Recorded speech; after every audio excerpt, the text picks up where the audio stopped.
مومنو اسلام میں پورے پورے داخل ہو جاؤ اور شیطان کے پیچھے نہ چلو، وہ تو تمہارا کھلا دشمن ہے۔ پھر اگر تم احکام روشن پہنچ جانے کے بعد لڑکھڑا جاؤ تو جان رکھو کہ اللہ غالب ہے، حکمت والا ہے۔ کیا یہ لوگ اسی بات کے منتظر ہیں کہ ان پر اللہ کا عذاب بادل کے سائبانوں میں نازل ہو اور فرشتے بھی اتر آئیں اور کام تمام کر دیا جائے؟ اور سب کاموں کا رجوع اللہ ہی کی طرف ہے۔ اے پیغمبر، بنی اسرائیل سے پوچھو کہ ہم نے ان کو کتنی کھلی نشانیاں دیں، اور جو شخص اللہ کی نعمت کو اپنے پاس آنے کے بعد بدل دے تو اللہ سخت عذاب کرنے والا ہے۔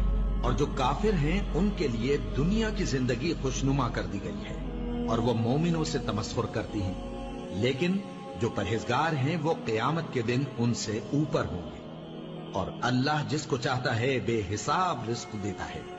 لوگوں، ایک مثال بیان کی جاتی ہے، اسے غور سے سنو کہ جن لوگوں کو تم اللہ کے سوا پکارتے ہو وہ ایک مکھی بھی نہیں بنا سکتے، اگرچہ اس کے لیے سب اکٹھے ہو جائیں، اور اگر مکھی ان سے کوئی چیز چھین لے جائے تو اسے اس سے چھڑا نہیں سکتے۔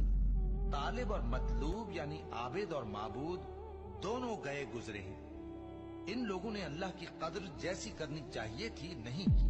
پیغمبر صلی اللہ علیہ وآلہ وسلم، اپنے پروردگار عالی شان کے نام کی تسبیح کرو، جس نے انسان کو بنایا، پھر اس کے اعضاء کو درست کیا، اور جس نے اس کا اندازہ ٹھہرایا، پھر اس کو رستہ بتایا، اور جس نے چارہ اگایا، پھر اس کو سیاہ رنگ کا کوڑا کر دیا۔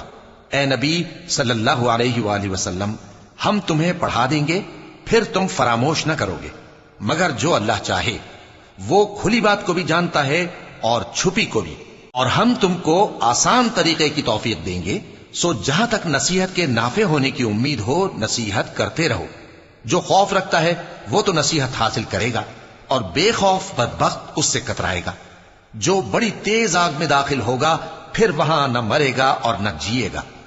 بے شک وہ مراد کو پہنچ گیا جو پاک ہوا اور اپنے پروردگار کا نام لیتا رہا اور نماز پڑھتا رہا۔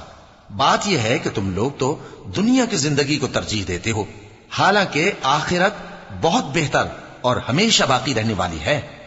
یہی بات پہلے صحیفوں میں بھی درج ہے، یعنی ابراہیم اور موسیٰ کے صحیفوں میں۔